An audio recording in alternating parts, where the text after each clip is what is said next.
লাফে খাট থেকে নেমে দাঁড়িয়ে পড়ল সেই ভয়ঙ্কর পিশাচিনী। কনকনে গলায় বলে উঠল, দে দে, আমাকে দে। আমি কতদিন খাইনি, কতদিন কৃষ্ণ রক্ত পান করিনি।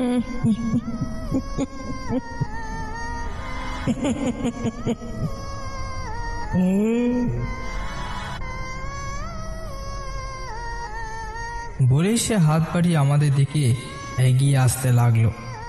রাঘব বিপদটা বুঝতে পেরে কাল বিলম্ব না করে জ্যান্ত মুরগিটা ছুড়ে দিল সেই পিশাচিনীর দিকে। পিশাচিনী মুরগিটা লুফে নিয়ে একটা মস্ত হাঁ করে জান্তব চিৎকার করল।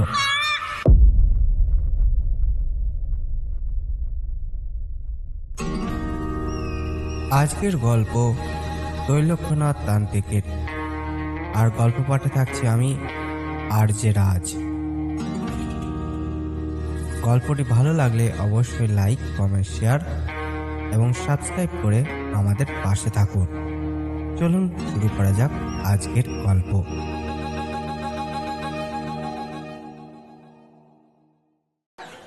কয়েকদিন আগের ঘটনা। কোনো একটা কাজে আমি গেছিলাম শিলিগুড়ির কোর্টে। কাজ শেষ করে সামনের মিষ্টির দোকানে ঢুকলাম।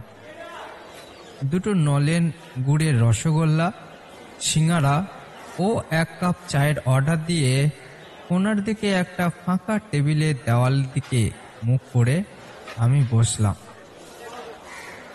কিছুক্ষণ পরে আমার অর্ডার নেওয়ার খাবারগুলো আমার টেবিলে দিয়ে গেল। আমি গরম সিঙ্গারায় সবে 1 কামড় দিয়েছি, তখনই পেছন থেকে কে যেন আমার কাঁধে হাত রাখলো। আমি ঘাড় নামিয়ে দেখি বিমল আমার খাবারগুলোর দিকে লোলুপ দৃষ্টিতে তাকিয়ে আছে। এখানে বিমলের পরিচয়টা দিই। আমার বাড়ির পাশেই ওর বাড়ি। খুব ধুরন্ধর ছেলে, চালাক, চতুর আর ভীষণ কৃপণ। অন্যের মাথায় কাঁঠাল ভাঙতে ওস্তাদ। কি রে, একা একা মিষ্টি মুখ করছিস? ওই আর কি, একটু খিদে পেয়েছিল। ও আমার পাশে বসে পড়ল। আমার অনুমতি ছাড়াই আমার প্লেট থেকে একটা সিঙ্গারা তুলে নিয়ে একটা কামড় দিল। আরাম করে চোখ বন্ধ করে চিবাতে লাগলো। ওর এই কান কাটা ব্যবহার দেখে আমি অবাক। আমি হাঁ করে ওর দিকে তাকিয়ে থাকলাম। অমন হাঁ করে তাকাস না রে, মাছি ঢুকে যাবে মুখে। ওর এই ব্যবহারে আমার কাঁপিত্তি জ্বলে গেল। রাঘবদের বাড়ির ঘটনা শুনেছিস? না তো, কি হয়েছে? কি আর হবে, রাঘবের বইয়ের উপর কিছু একটা ভর করেছে, খালি কাঁচা মাংস খাচ্ছে। রাঘব মানে কিছুদিন আগে যার ফালাকাটায় বিয়ে হলো? হ্যাঁ রে, কিন্তু এরা তো ঘোর বৈষ্ণব। এর জন্যই তো বলছি, কাঁচা মাংস না দিলে সে তেড়ে যাচ্ছে। রাঘবের বিধবা মা তাকে বোঝাতে গেছিল। ওই বউ তখন উগ্রমূর্তি ধারণ করে শাশুড়িকে চুলের মুঠি ধরে টানতে টানতে ঘর থেকে বের করে দেয়। প্রচুর লোক জড়ো হয়েছিল, কিন্তু কেউ ওকে ধরে রাখতে পারছিল না। দেখে মনে হচ্ছিল ওর গায়ে কোনো প্রেতের শক্তি ভর করেছে। তুই ছিলি ওখানে? তবে আর বলতে, রাঘবকেও কয়েক ঘা দিয়েছে ওই নতুন বউ। আজ উঠি রে। বলেই দোকান থেকে বিদায় নিল।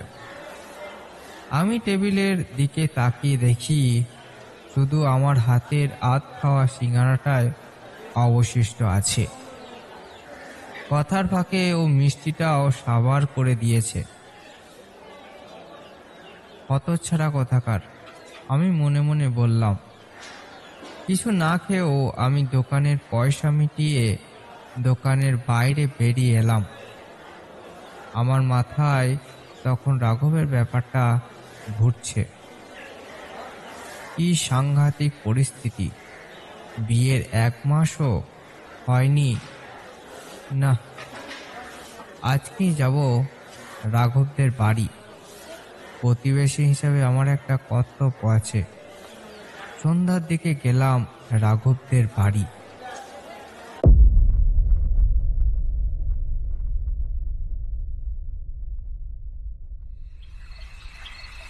দেখি দরজাটা বন্ধ। আমি দরজায় টোকা দিলাম, রাঘব আছিস নাকি? কিছুক্ষণ পরেই দরজাটা খুলে রাঘব বেরোলো। তুই আয়, ভেতরে আয়। ভেতরে ঢুকলাম আমি। সামনের সোফাটায় বসলাম আমি। রাঘব দাঁড়িয়ে থাকলো, কি যেন চিন্তা করছে। কি রে, বস। বসছি ভাই। রাঘব আমার পাশেই বসে পড়ল। আমি ওর মুখের দিকে তাকালাম। চোখের কোণে কালি জমেছে, মুখে ক্লান্তির ছাপ। বৌদির কি হয়েছে রে? ইয়ার বলবো ভাই, বিয়ের পর থেকে অশান্তি শুরু হয়েছে। কিরকম? তুই জানিস আমরা গোড়া বৈষ্ণব, মাছ মাংস খাই না, কিন্তু প্রতিদিন ওর মাংস লাগবে। মাংস না দিলেই চিৎকার চেঁচামেচি শুরু করছে। কিছু বলতে গেলেই তেড়ে মারতে আসছে। বৌদি, বলিস কি? হ্যাঁ ভাই, আমি কিছু বানিয়ে বলছি না। বিয়ের পর থেকে কি এরকম চলছে? না, দিন 15 ঠিকই ছিল, তারপরেই সে কি হলো, এই উপদ্রবগুলো শুরু হলো। তাই আমি ওকে এখন একটা ঘরে তালা বন্ধ করে রেখেছি। আমার কিন্তু ঠিক বিশ্বাস হচ্ছে না। এবার রাঘব আমার ওপর চটে উঠল। আমার কথা বিশ্বাস হচ্ছে না? দাঁড়া, তোকে এক্ষুনি প্রমাণ দিচ্ছি। বলেই সে ঘর থেকে বেরিয়ে গেল। আমি হতভম্বের মতো বসে থাকলাম। মিনিট 20 পরেই রাঘব ফিরে এলো। হাতে দেখি একটা জ্যান্ত মুরগি।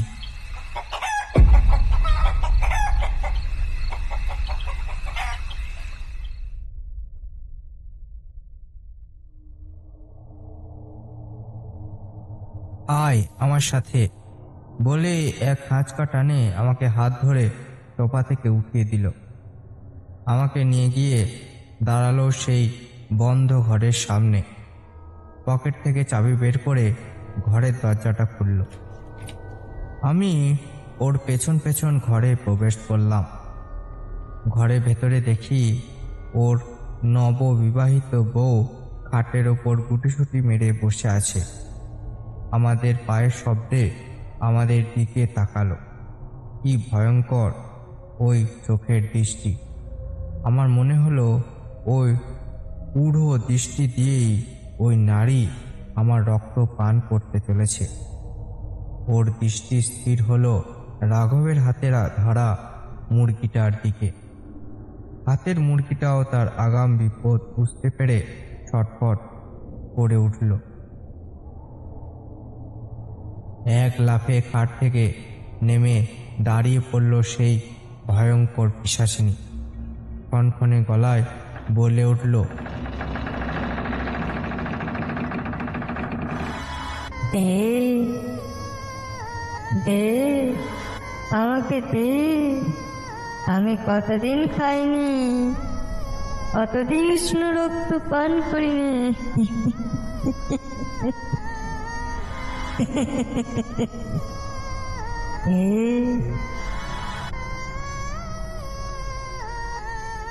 বলেই সে হাত বাড়িয়ে আমাদের দিকে এগিয়ে আসতে লাগলো। রাঘব বিপদটা বুঝতে পেরে কাল বিলম্ব না করে জ্যান্ত মুরগিটা ছুড়ে দিল সেই পিশাচিনীর দিকে। পিশাচিনী মুরগিটা লুফে নিয়ে একটা মস্ত হাঁ করে জান্তব চিৎকার করল। খচ করে একটা শব্দ হলো। বিস্ফারিত নেত্রে দেখলাম রাঘবের বউ মুরগিটার গলায় কামড় দিয়ে এক টানে ছিঁড়ে ফেলল মুরগিটার মাথা। মাথাবিহীন গলাটা মুখে ঢুকিয়ে চকচক শব্দ করে চুষতে লাগলো। রক্ত পান করছে পিশাচিনীটা। তার মুখের দুই পাশ দিয়ে উষ্ণ রক্ত গড়িয়ে পড়তে লাগলো। দাঁত দিয়ে ছিঁড়ে ছিঁড়ে তুলে দিতে থাকলো মুরগির পালক। হতভাগ্য মুরগির পালক গোটা ঘরময় ছড়িয়ে পড়ল, কিন্তু পালক হাওয়ায় ভর করে গোটা ঘরে উঠতে লাগলো। আমাদের সামনেই সে কচমচ শব্দ করে পরম তৃপ্তিতে কাঁচা মাংস ছিঁড়ে ছিঁড়ে খেতে লাগলো। গোটা ঘরটা একটা বিশ্রী গন্ধ ছড়িয়ে পড়ল। আমার শরীরটা ঘেন্নায় গুটিয়ে উঠল। এ কোন নরকে এসেছি আমি? থাকতে না পেরে দ্রুত ঘর থেকে বেরোতে যাব, তখনই রক্ত মাখা মুখে পিশাচিনী খনখনিয়ে হেসে উঠল।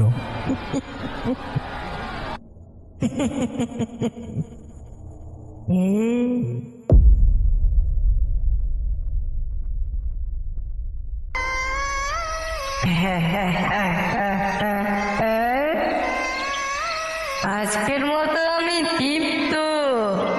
রোজ আমাকে এইভাবে তৃপ্ত করতে হবে, না হলে তোর মা আমার পেটের ভেতরে, তারপর তুই। অট্ট হাসিতে ফেটে পড়ল পিশাচিনী। কি তার উল্লাস! আমি কানে হাত চাপা দিয়ে দ্রুত ঘর থেকে বাইরে বেরিয়ে এলাম। পেছন পেছন রাঘব। দরজায় আবার তালা পড়ল, কিন্তু এই তুচ্ছ তালা কি এই বিকট শক্তিকে আটকে রাখতে পারবে? ঈশ্বরই জানেন। উদ্ভ্রান্তের মতো বেরিয়ে এসে সোফায় বসলাম। কি এবার বিশ্বাস হলো? তোর একদিনে এই অবস্থা? আমার কথা ভাবতো, আমি কতদিন ধরে এই নরক যন্ত্রণা ভোগ করছি। আমাকে মাফ কর ভাই, আমার ভুল হয়েছে, কিন্তু এভাবে তো বেশি দিন চলতে পারে না। তোকে তো কাজের জন্য বাইরে বেরোতে হবে। সেই ফাঁকে যদি শয়তানটা মাসিমার কোনো ক্ষতি করে। আমাকে বাঁচা ভাই। কান্দ কান্দ হয়ে আমার হাত দুটো ধরে বলে উঠল রাঘব। আমি দেখছি কি করা যায়।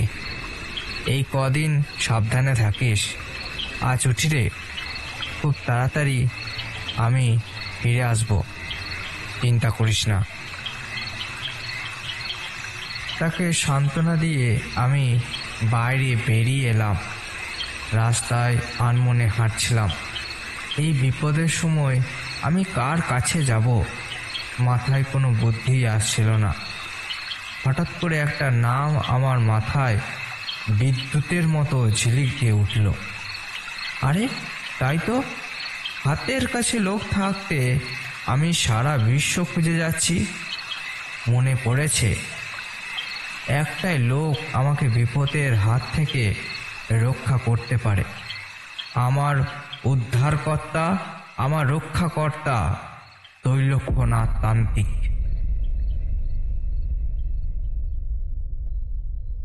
আমি তড়িঘড়ি করে তৈলক্যনাথ তান্ত্রিকের বাড়ির উদ্দেশ্যে রওনা দিলাম। এই ফাঁকে তান্ত্রিকের সঙ্গে আমার পরিচয় কিভাবে হয় বলি। আজ থেকে 10 বছর আগের ঘটনা। সেই সময় পৈতৃক সম্পত্তি নিয়ে শরিকদের সাথে একটা ঝামেলা চলছিল। কোর্টের মকদ্দমা চলছিল। সেই জন্য তৈলক্যনাথ আমাকে সাহায্য না করলে আমি পথে বসে যেতাম। দিনটা ছিল মঙ্গলবার, 2012 সাল। ওই দিন শিলিগুড়ি কোর্টে আমার কেসের তারিখ পড়েছিল। কোর্টে দুই পক্ষের উকিলের সওয়াল জবাব চলছিল। আমি বুঝতে পারছিলাম কেস হেরে যাওয়া ছাড়া আমার সামনে বিকল্প কোনো পথ নেই। তাই ভাবাক্রান্ত মনে আমি বাইরে বেরিয়ে আসি। বাইরে এসে সামনে একটা চায়ের দোকানে বসি। চায়ের অর্ডার দিয়ে সামনের দিকে ভাসা ভাসা চোখে তাকিয়ে থাকি। আমার চোখ আটকে যায় কোর্টের ভেতরে অবস্থিত নিম গাছটার গোড়ায়।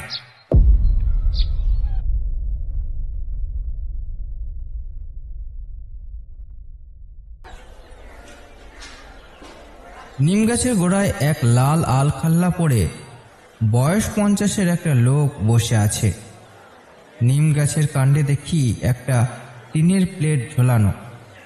নীল রঙের ওপরে হলুদ কালিতে লেখা গ্রহদশা কাটানো ও হস্তরেখা বিচার করা হয়। আমি কোনো কালেই এইসব বুজরুকিতে বিশ্বাস করি না, তবুও কোনো এক অজানা আকর্ষণের টানে ধীরে ধীরে এগিয়ে যায় গাছটার দিকে। এবার ভালো করে লোকটাকে দেখি। গোটা মাথা জুড়ে লম্বা লম্বা জট, মুখ দাড়ি গোপে ভর্তি, গলায় অনেকগুলো রুদ্রাক্ষের মালা ঝুলছে। আমাকে দাঁড়িয়ে থাকতে দেখে রহস্যময় ব্যক্তি মুখ তুলে তাকায় আমার দিকে, বলে, তোর শনি সারা সাথে চলছে, দেউলিয়া হয়ে যাবি। আমার এই তুই তুকারি একদম ভালো লাগে না, তবুও কিছুই বললাম না। রহস্যময় লোকটি তার ছেঁড়া জীর্ণ পটিমারা ঝোলাটার ভেতরে হাত ঢুকিয়ে খুঁজতে লাগলো। একটা চ্যাপ্টা মতো কবচ বার করলো। তুই এক্ষুনি হাতে ধারণ কর, বেঁচে যাবি। আমি অনিচ্ছাকৃত সত্ত্বেও কবচটা নিলাম, ঘুরিয়ে ফিরিয়ে দেখতে লাগলাম। বস এখানে। আমি বসে পড়লাম। লোকটা হাত বাড়িয়ে আমার ডান হাতের বাহুতে কবচটা বেঁধে দিল। আর ঠিক তখনই আমার উকিল আমাকে খুঁজতে খুঁজতে গাছতলায় এসে হাজির হলো। কখন থেকে খুঁজছে আপনাকে? কি হলো, কেসটা হেরে গেছে বুঝি? আরে না না, কোনো ফয়সালাই হয়নি। অনেক সাক্ষ্য প্রমাণ বিপক্ষের উকিল দেখাতেই পারল না। সুযোগ বুঝে আমিও পরের মাসের পরবর্তী তারিখটা নিয়ে নিয়েছি। ওই তারিখেই এই কেসটার মীমাংসা হয়ে যাবে, আমরা জিতব। আপনি কিছু চিন্তা করবেন না। আমি অবাক হয়ে যাই। দেখি রহস্যময় লোকটা মুচকি মুচকি হাসছে আর আশ্চর্যজনকভাবে পরের মাসে আমার কেসের মীমাংসা হয়ে যায়। কেসটা আমি জিতে যাই। কৃতজ্ঞতা বোধে মিষ্টির প্যাকেট নিয়ে আমি আসি ওই গাছতলায়। কিন্তু লোকটিকে আর দেখিনি। আরও কয়েকদিন আসি, তবুও তার দেখা পাই না। অবশেষে অনেক খোঁজ খবর করে তার ঠিকানা হদিশ পাই। লোকটা বৈকুণ্ঠপুরের দিকে থাকে। জঙ্গলের সীমানা যেখান থেকে শুরু, সেখানেই নাকি তার বাসস্থান। একদিন বাইক চালিয়ে পৌঁছে যাই তার ডেরায়। ডেরা বলতে খড়, সুতলি দড়ি আর বাঁশ দিয়ে তৈরি একটা ছোট্ট ঘর, সামনে প্রশস্ত উঠান, সেই উঠানে মা কালীর ছোট্ট একটা মন্দির, সেখানেই বাবাজি বসে আছে। বাইকটাকে স্ট্যান্ড করি। কি রে, শেষ নিয়ে সাজলি তবে? আমি মিষ্টির প্যাকেটটা তার দিকে বাড়িয়ে দিই। মন্দিরের সামনে রেখে দে। তারপর অনেকবার গেছি ওখানে। বলতে গেলে এক অজানা আকর্ষণের টানেই বহুবার ছুটে গিয়েছি তার কাছে। আমার সম্পর্কে এমন কিছু গুপ্ত কথা সে আমাকে বলে অবাক করে দেয়। তার প্রতি আমার আকর্ষণ বাড়তেই থাকে। লোকটির নাম তৈলক্যনাথ, সিদ্ধতান্ত্রিক। সে তার তন্ত্র মন্ত্র নিয়ে অনেক কথা আলোচনা করত আমার সঙ্গে। আমি রাঘবের ঘর থেকে বেরিয়ে প্রথমে আমার বাড়ি আসি। আমি অকৃতদার ব্যক্তি, কিছুটার নেই। ঘরের কিছু শুকনো খাবার নিয়ে চলে যায় তৈলক্যনাথের বাড়ি। মন্দিরের সামনে দেখি তৈলক্যনাথ এক মনে ধ্যান করছে। চারিদিক শুনশান। মাঝে মাঝে রাতের অন্ধকারে কর্কশভাবে পেঁচার ডাক শোনা যাচ্ছে। তার সাথে ঝিঝি পোকার অবিরাম শব্দে অন্ধকারকে খান খান করে চলেছিল। তৈলক্যনাথ চোখ খুলে তাকায় আমার দিকে। কেন শুধু শুধু নিজেকে বিপদে জড়াতে যাচ্ছিস? আমি অবাক হয় না। এটাও একটা গুণ তৈলক্যনাথের, নির্ভেজাল ভবিষ্যৎ বলতে পারে। আমি তার পাশে গিয়ে বসি। আমাকে সাহায্য করতেই হবে আপনাকে। আমি কে রে? সবই মায়ের ইচ্ছা। আমি গোটা ঘটনাটা তাকে খুলে বলতে চাই। সে হাত তুলে আমাকে থামিয়ে দেয়। আমি সবই জানি রে। তোর বন্ধুর বউর ঘাড়ে সাতচুন্নি চেপেছে রে। রক্ত আর মাংস ছাড়া সে কিছু খায় না। খুব লোভ ওই দুটো জিনিসের প্রতি। আমি অত শত কিছুই বুঝি না। আপনাকে কিছু একটা করতেই হবে। করবো বললেই কি করা যায়? এ কি শিশুর হাতের মোয়া? ঠেকিয়ে ওঠে তৈলক্যনাথ। তারপর স্বরটা মোলায়েম করে বলে, সাতচিন্নিকে তাড়াতে গেলে আমাকে ডাকিনিকে ডাকতে হবে। সেই পারবে আমাকে সাহায্য করতে। আমার মাথাটা গরম হয়ে যায়। কাজের কথা কিছু না করে হেয়ালি করে যাচ্ছে।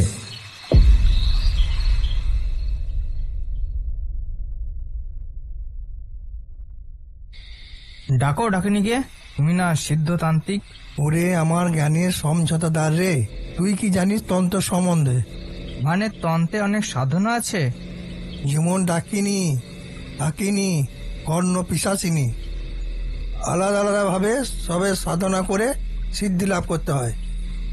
আর সব থেকে বড় ব্যাপার, ওইভাবে ডাকিনি আনা যায় না। ও পাশের বাড়ির বউ না যে আমি ডাকলেই চলে আসবে।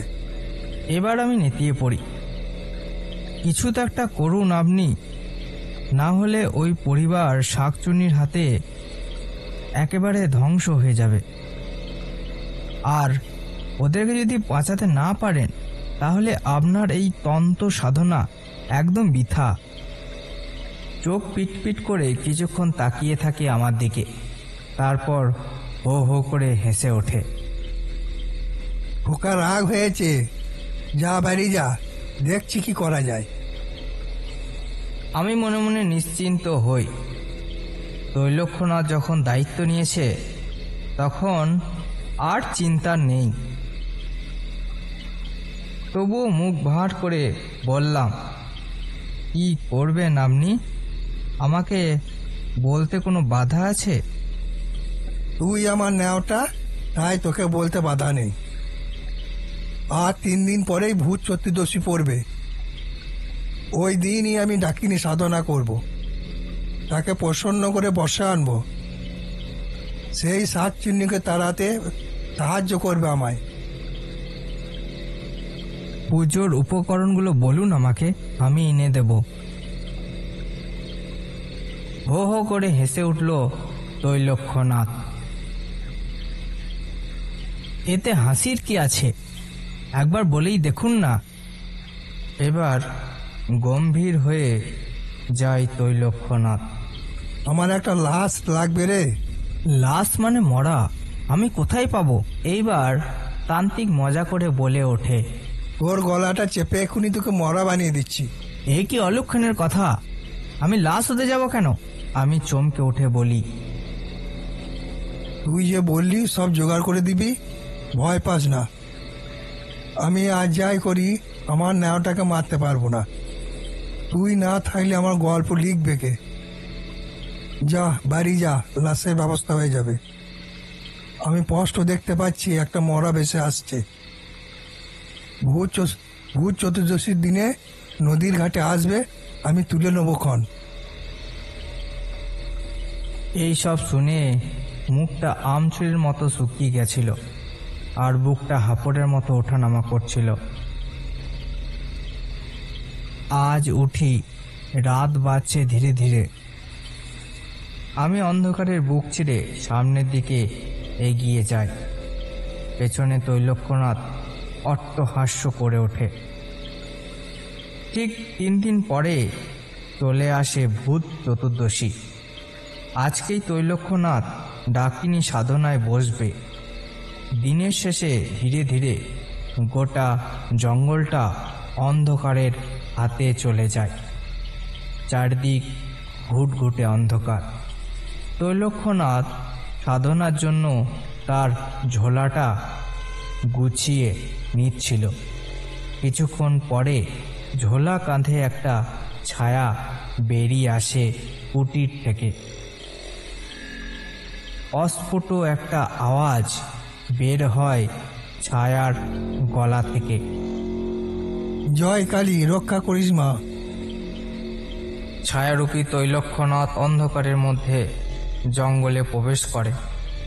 তার পায়ের চাপে জঙ্গলের পচা পাতাগুলোর উপর চলার দরুন একটা মচমচ শব্দ হচ্ছিল।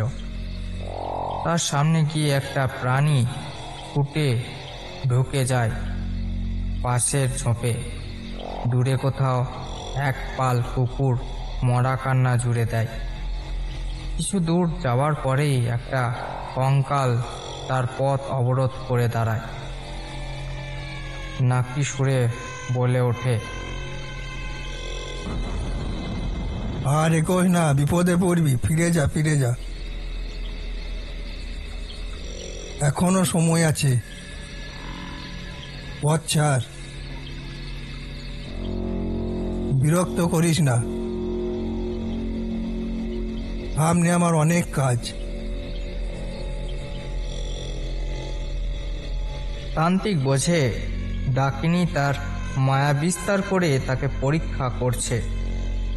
সে কোনো কথা না বলে ঝোলা থেকে কিছু বের করে ছুঁড়ে দেয় কঙ্কালটার দিকে, আর সঙ্গে সঙ্গে কঙ্কালটার প্রতিটি হাড় খুলে পড়ে যায় মাটিতে। কিছুক্ষণের মধ্যেই একটা হাড়ের স্তূপ তৈরি হয়ে যায় রাস্তার মাঝে। হাড়ের স্তূপটা ডিঙিয়ে তৈলক্যনাথ এগিয়ে যায় তার গন্তব্যের দিকে। নদীর তীরে উপস্থিত হয় সে। নদীর তীরে একটা ঝাঁকড়া গাছ প্রেতের মতো অন্ধকারে দাঁড়িয়ে আছে। তার প্রশস্ত শিকড় বাকড়গুলোর মধ্যে কয়েকটা নেমে গেছে নদীর জলে। সেই শেকড়ের জঙ্গলে একটা মরা আটকে আছে। জলের ধাক্কায় নড়ছে মরাটা। তৈলক্যনাথ এগিয়ে যায় মরাটার দিকে। পা ধরে টেনে তোলার চেষ্টা পারে, কিন্তু তুলতে পারে না। হাতের চেটো দুটো চটচট করছে। অনেক দিনের বাসি মরা মনে হচ্ছে। আবার পা ধরে টানাটানি শুরু করে, কিন্তু লাশটাকে শেকড়ের জাল থেকে বের করতে পারে না। হলো কি, এরকম তো হওয়ার কথা নয়।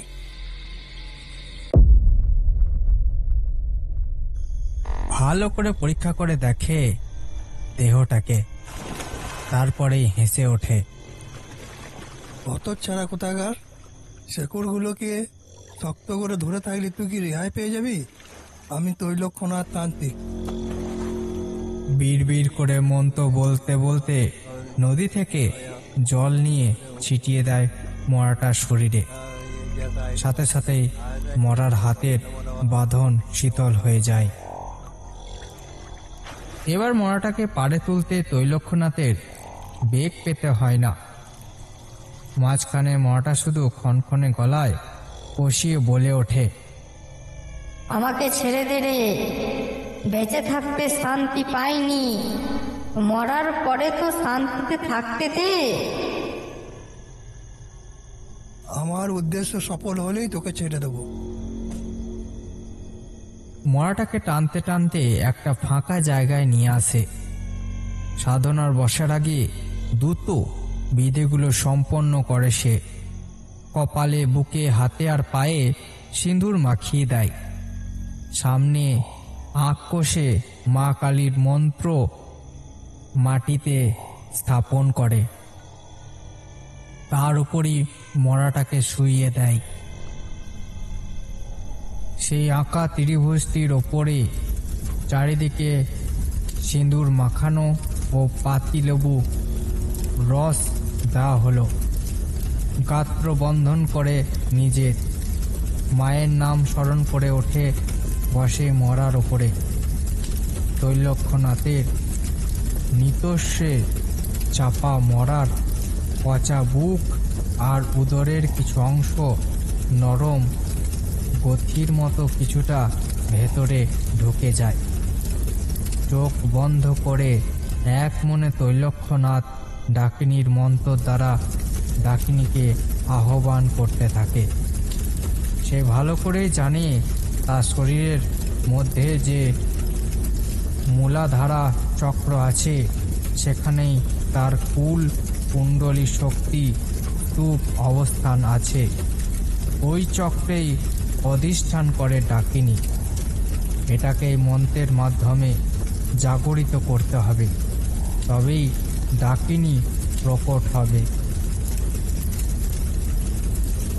এবার হঠাৎ করে মরাটা ক্ষণক্ষণে গলায় চিৎকার করে ওঠে, আমার খিদে পেয়েছে, আমায় খেতে দে। চিৎকারে ধ্যান ভঙ্গ হয়ে যায় তৈলক্ষ্যনাথের।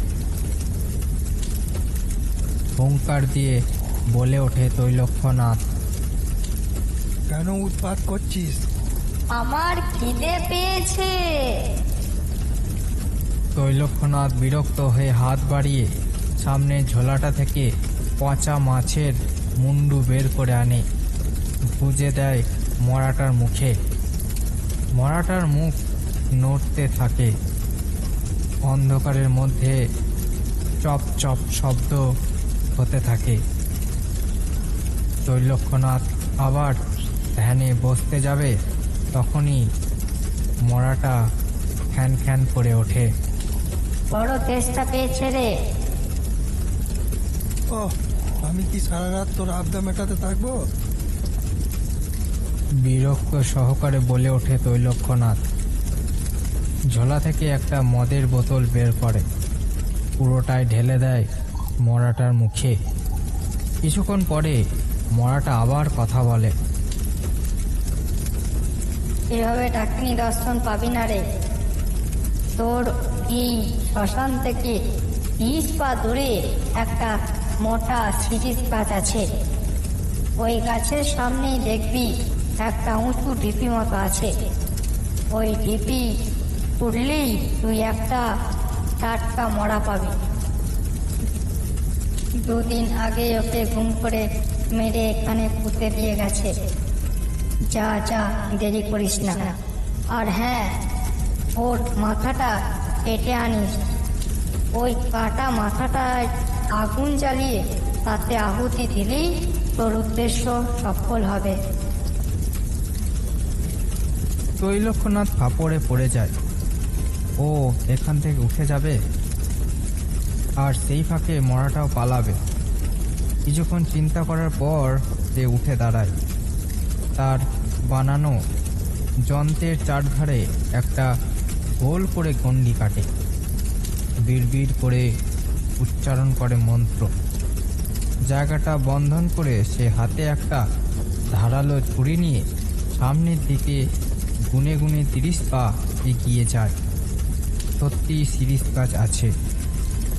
সামনে একটা উঁচু ঢিপি দেখা যাচ্ছে। সে উবু হয়ে ঢিপির মাটিটা পরীক্ষা করে। সত্যি তাজা মাটি। দুটো হাতে মাটি সরাতে থাকে। মাথা থাতলানো একটা লাশ উকি মারতে থাকে। সে দুটো হাতে ছুরিটা চালিয়ে দেয় মরাটার গলার ওপর। মুন্ডুটা ধর থেকে আলাদা করে ফিরে আসে সাধনার জায়গায়। তৈলক্ষ্যনাথ যন্ত্রের সামনে একটা অগ্নিকুণ্ড প্রজ্বলিত করে। হাতে কাটা মুন্ডুটা ধরে সে উঠে বসে স্বরের উপর, ডুবে যায় গভীর ধ্যানে। বেশ কিছুক্ষণ কাটার পর ধ্যান শেষ করে সে। ডাকিনী মন্ত্র উচ্চারণ করতে করতে কাটা মুন্ডুটা নিক্ষেপ করে অগ্নিকুণ্ডে। অল্প কিছুক্ষণ পরে ফটাস করে খুলি ফাটার শব্দ হয়। খুলি ফাটার পর ভেতরের গরম ঘিলু চারিদিকে ছিটিয়ে পড়ে। পক্ষী কৌটোর থেকে প্রায় পুড়ে যাওয়া একটা চোখ ছিটকে এসে পড়ে তান্ত্রিকের গালে।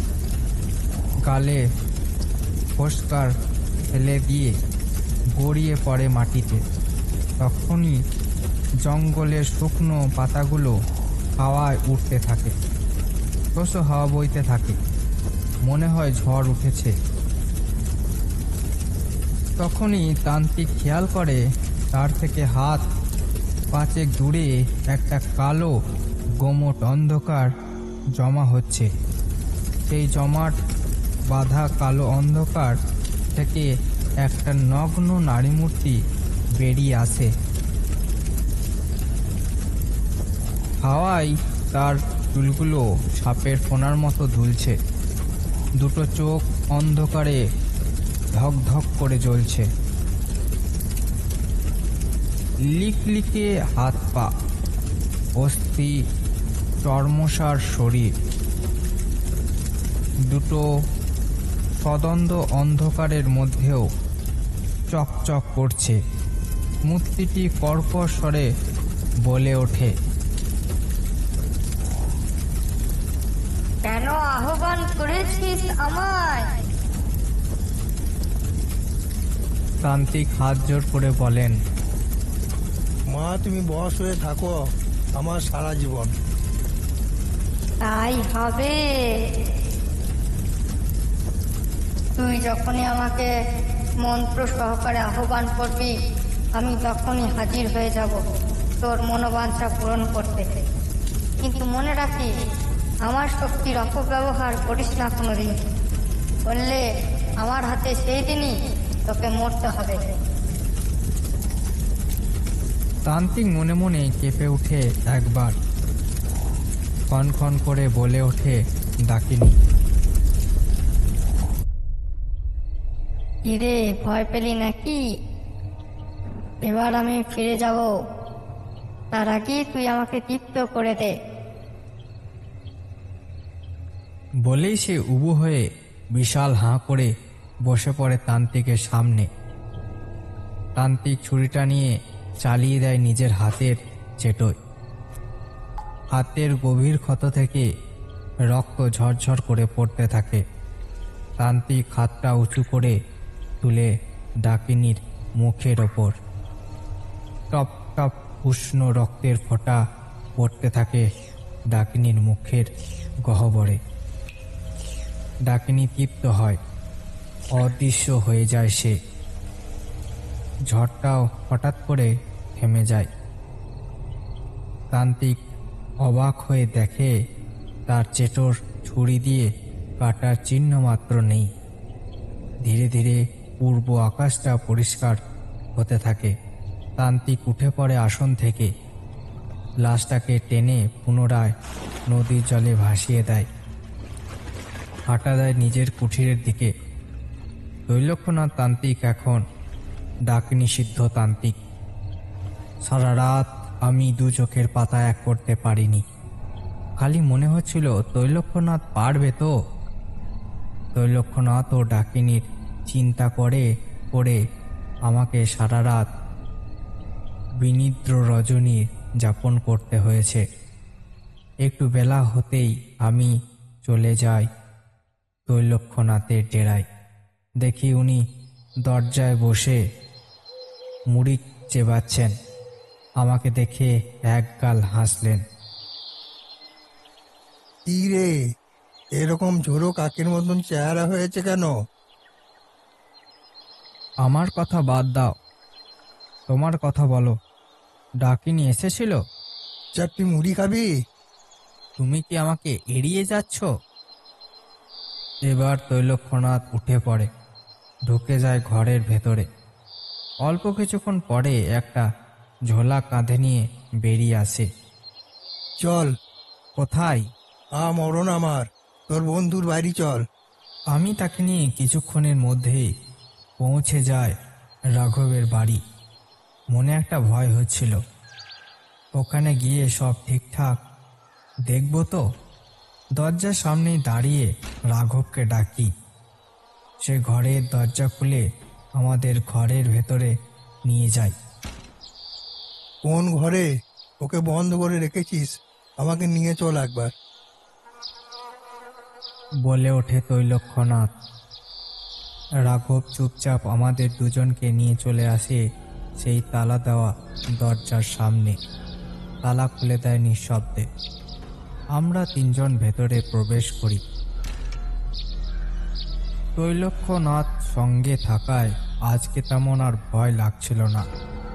তান্ত্রিককে দেখে উগ্র মূর্তি ধারণ করে তার বউ কটকট করে বলে ওঠে, তান্ত্রিক নিয়ে আসা হয়েছে।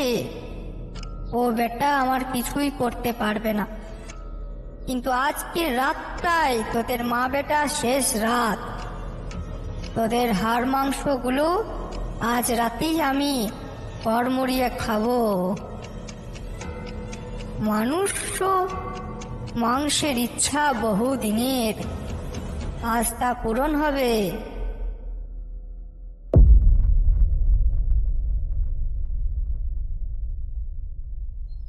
আমি তৈলক্ষ্যনাথের দিকে তাকাই, দেখি সে মুচকি মুচকি হাসছে। এটা কি হাসির সময়? হঠাৎ রাঘবের বউ এগিয়ে আসে তান্ত্রিকের সামনে, মুখ দিয়ে একটা হেঁচকি তোলার মতো শব্দ করে।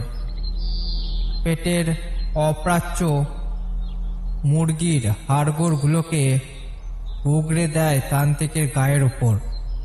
যথাসময়ে তৈলক্ষ্যনাথ পেছনে সরে গিয়েছিল, এগুলো ওর গায়ে লাগেনি। গোটা ঘরটা দুর্গন্ধে ভরে যায়। আমার পেটে একটা মোচড় অনুভব করি, শরীরটা গুলিয়ে ওঠে। তান্ত্রিক এবার হুঙ্কার দিয়ে বলে ওঠে, আমি এখন ফিরে যাচ্ছি, রাতে আবার আসবো। ঘরে আবার তালা পড়ে। ঘর বন্ধ থেকে একটা আওয়াজ ভেসে আসে, তান্ত্রিক ভয় পেয়েছে, ভয় পেয়েছে। দিন গড়ি রাত হওয়ার সাথে সাথেই আমাদের ব্যস্ততা শুরু হয়ে যায়। পুনরায় ফিরে আসি রাঘবের বাড়ি। ঘরে ঢুকেই দুটি কাজ করে তৈলক্ষ্যনাথ। গোল করে দুটো ডন্ডি কাটে সে। একটার মধ্যে আমাদের তিনজনকে বসিয়ে আর একটাতে নিজে বসে। পুজোর সরঞ্জাম বের করে আনে, সামনে রাখে একটা মাথার খুলি। ফটফটে খুলিটার উপর একটু লাল সিঁদুর ছড়িয়ে তার উপরে পাতিলেবুর রস দেয় কয়েক ফোঁটা। একটা বোতল থেকে কিছুটা তরল ঢালে খুলিটার ওপর। উগ্র গন্ধে বুঝতে পারি দেশি মদ ওটা। গজ থেকে একটা ধারালো ছুরি বের করে চালিয়ে দেয় নিজের তর্জনীর ওপর। বন্ধ ঘরের উপর থেকে একটা প্রবল নৃত্যের আওয়াজ শুনতে পাই। আমরা তিনজন নির্বাক শ্রোতা হয়ে বসে থাকি গণ্ডির ভেতর। তৈলক্ষ্যনাথ আমাদের উদ্দেশ্য করে বলে ওঠে, যায় ঘটুক, তোরা রেখার বাইরে বেরোবি না, নইলে বিপদ ঘটে যাবে। আমরা দুরু দুরু বুকে হাড় নাড়ি। ধ্যানে ডুবে যায় তান্ত্রিক। বিড়বিড় করে মন্ত্র বলতে থাকে। ঘণ্টাখানেক এরকম চলার পর আমরা অবাক হয়ে দেখি একটা কালো নগ্ন নারী মূর্তি দাঁড়িয়ে আছে তান্ত্রিকের সামনে। কেন ডেকেছিস আমায়? ধীরে ধীরে তান্ত্রিক চোখ খুলে বলে, মা রে, এই বন্ধ ঘরের ভেতরে যে আছে তার মাথায় শাকচুরিনি ভর করে আছে। তোকে শাকচুরিনিকে নিয়ে যেতে হবে। শাকচুরিনির অত্যাচার থেকে ওকে মুক্তি কর মা। তাই হবে। আমরা অবাক হয়ে যাই। কোথায় নারী মূর্তি? এখানে একরাশ কালো অন্ধকার জমাট বেঁধে আছে। জমাট অন্ধকারটা ছুটে যায় বন্ধ ঘরের দিকে। সাথে সাথেই লোহার তালাটা কাঠপাটির মতো ভেঙে পড়ে যায় মাটিতে। দমকা হাওয়ায় কপাল দুটো হা হয়ে খুলে যায়। কালো অন্ধকারকে দেখে রাঘবের বউ ভয়ে ছিটিয়ে যায় বিছানার ওপর। আমরা ওই রকমটাই মনে হচ্ছিল। অন্ধকারটা ঝাঁপিয়ে পড়ে রাঘবের বউর ওপর। কিছুক্ষণ উটপাট চলে। তীব্র একটা আর্তনাদ বেরিয়ে আসে রাঘবের বউয়ের গলা থেকে, কিন্তু বিজয় উল্লাসে হুঙ্কারের আর কোনো আওয়াজে সেই জান্তব আর্তনাদ চাপা পড়ে যায়। ভেতর থেকে একটা আর্তনাদ ভেসে আসে, আমাকে বাঁচাও রাঘব, ডাকিনি আমাকে মেরে ফেলবে। মাগো, আমাকে এই হাত থেকে বাঁচাও মা। রাঘব সেই আওয়াজ শুনে চঞ্চল হয়ে ওঠে। দাগের বাইরে বেরোতে চেষ্টা করে। আমি তার হাত জোর করে চেপে ধরি, বলি, শান্ত হ রাঘব, ও তোর বইয়ের আওয়াজ নয় রে। ওই দুষ্টু পেটটা কৌশলে তোকে ওই গণ্ডি থেকে বের করতে চাইছে। রাঘব বসে পড়ে। আমি অবাক হয়ে দেখি সে ঘর থেকে বেরিয়ে আসছে দুটো নারী মূর্তি। একটি ঘোর কৃষ্ণবর্ণের নগ্ন নারী, তার বজ্র মুষ্টিতে ধরা আছে একটা সাদা শাড়ি পরা নারী মূর্তির হাত। সেই হাত কালো বজ্র মুষ্টির ভেতর ছটফট করছে, নাকি সুরে কেঁদে বলছে ক্রমাগত, যেন সে যেতে চায় না। বজ্র মুষ্টি শিথিল হয়ে যায়, টানতে টানতে নিয়ে যায় তান্ত্রিকের সামনে। তান্ত্রিক হাত জোর করে মাথা নত করে। আমাদের চোখের সামনেই দুই নারী মূর্তি বাতাসে মিলিয়ে যায়। রাঘব ডন্ডি কাটা জায়গা থেকে বাইরে আসে, ফুটে যায় খাটের ওপর পড়ে থাকা তার স্ত্রীর চেতনাহীন শরীরটার দিকে।